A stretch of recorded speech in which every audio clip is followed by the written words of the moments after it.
మీ business ఏదైనా మీ ఊర్లో promotion చేయాలంటే అది సుమన్ టీవీతోనే సాధ్యం. ఇప్పుడే సంప్రదించండి. నమస్తే సుమన్ టీవీ. మనం ప్రస్తుతం పిఠాపురం నియోజకవర్గంలో ఉన్నాము. 2024 సార్వత్రిక ఎన్నికలకు సంబంధించి రేపే ఎన్నికలు జరగబోతున్నాయి. దీనికి అనువుగా పిఠాపురంలో ఎలక్షన్ డ్యూటీ వేసినటువంటి అభ్యర్థులందరూ కూడా వాళ్ళ ఇక్కడ కేటాయించినటువంటి పాలిటెక్నిక్ కాలేజ్ సెంటర్కి అయితే చేరుకుంటున్నారు. ఇక్కడి నుంచే వాళ్ళకి ఈవీఎంలు అవి ఇచ్చి సిబ్బందిని కేటాయించి వాళ్ళ పోలింగ్ సెంటర్ ఆధారంగా సెక్టార్ల వైజ్ వాళ్ళకి సామాగ్రిని అయితే అందజేస్తున్నారు. ఆ సామాగ్రిని తీసుకుని వాళ్ళ పోలింగ్ స్టేషన్ కి ఇక్కడి నుంచి చేరుకునే అవకాశాలు ఉన్నది. సాయంత్రం ఎట్టి పరిస్థితుల్లో కూడా సాయంత్రానికి మొత్తం పోలింగ్ సామాగ్రి మొత్తం కూడా వాళ్ళకి సెక్టార్ల వారీగా కేటాయించి ఇక్కడి నుంచే వాళ్ళకి కేటాయించిన పోలింగ్ బూత్లకి వెళ్లడం అయితే జరుగుతుంది. దీనిలో భాగంగా ఇక్కడ చూస్తుంటే కనుక ఆ పెద్ద ఎత్తున పోలింగ్ సిబ్బంది మొత్తం కూడా ఇక్కడ గ్యాదర్ అవడం జరిగింది. సుమారు పిఠాపురం నియోజకవర్గానికి సంబంధించి 22 సెక్టార్లు అయితే కేటాయించారు. 22 సెక్టార్లకి సెక్టార్కి 7 చొప్పున మొత్తం యావరేజ్ 243 పోలింగ్ బూత్లు అయితే కేటాయించారు. 243 పోలింగ్ బూత్లకు సంబంధించి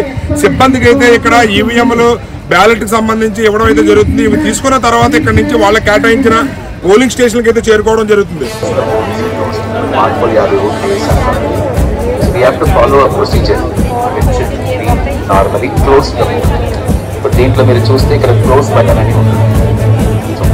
సో ఇప్పుడు ఓపెన్ చేసి చూపిస్తాను. సో ఇది click the close button. Once ఈ ఓట్స్ పోల్ అయిన తర్వాత క్లిక్ చేసి క్లోజ్ బటన్ నొక్కండి.